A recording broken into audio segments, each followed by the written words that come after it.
Welcome to my apiary.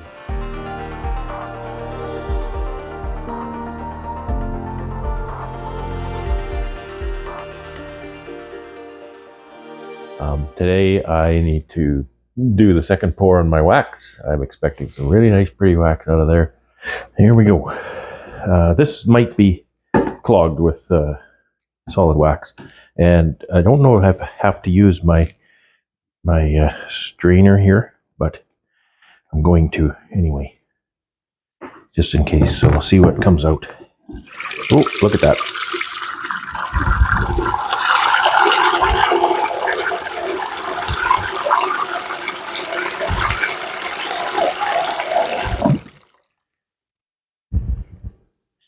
There's a sufficient amount of crap that came out of that. I think putting that, putting the crappy wax out of that canner pot was, I don't know if it was a mistake, but it definitely recontaminated the wax a bit. A little bit frothy for some reason.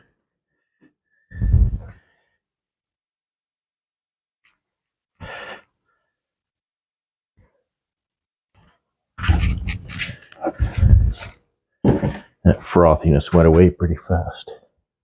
So I got these smaller trays recently, a really good price. And I thought I would just kind of test them with the last pour, and it worked really well. So I'm going to fill these up. I think I bought 10 of them. Just makes it just a little easier to handle than those great big giant bricks.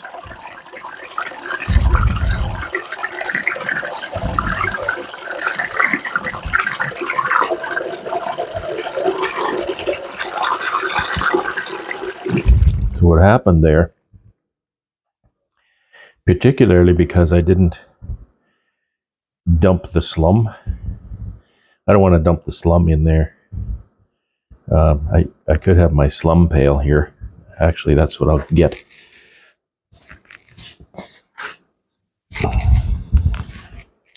So again, what happened was the slum and the wax that was left in the strainer cooled, and then I had to use the wax coming out of the tap to melt through that before the wax would go through the strainer. So it just filled up and then started going down. Just little nuances.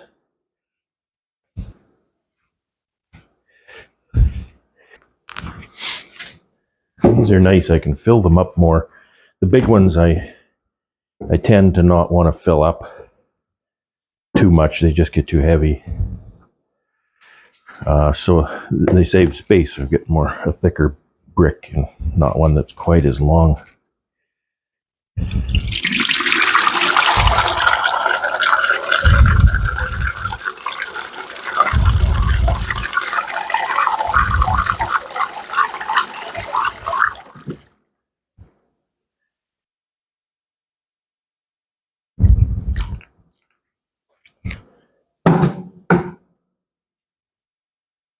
That's beautiful. Nice and yellow. Very clean.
But I can't overstate how important it is to be very careful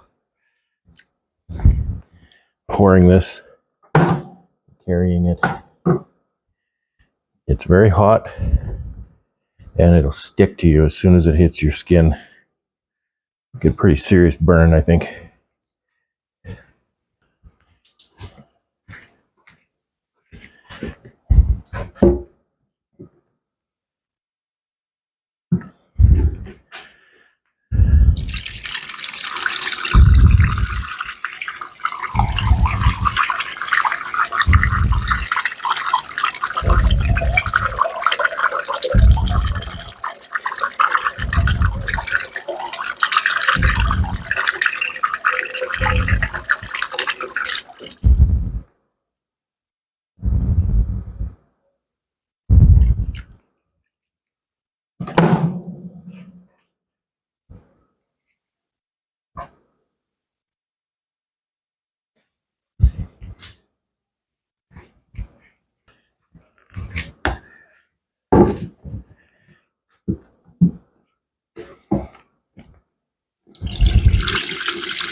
There's a rule in honey extraction, and I think it goes the same for pouring wax. Never, never, never turn your back on an open gate. It's doubly important for us kind of ADD people. You turn your back on that gate and you see a squirrel and you're off doing something else, and suddenly everything's on the floor. Never turn your back on an open gate. This will come out of here forever.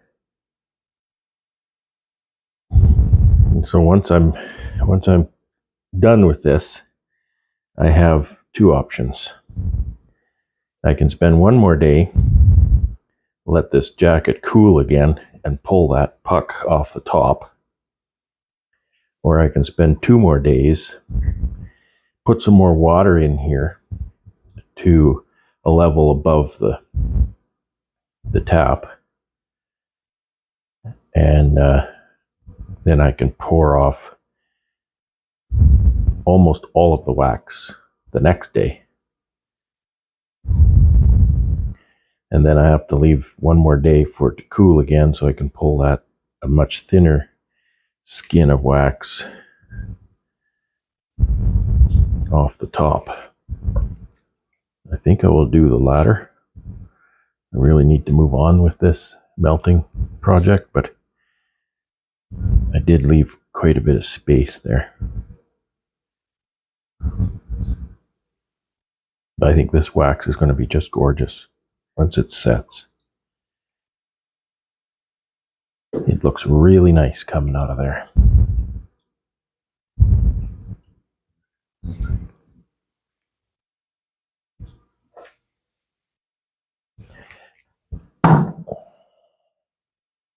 Okay.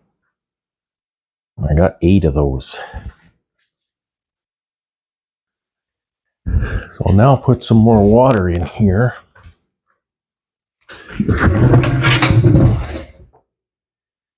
Yeah, I'm right down to the bottom of that mid tap.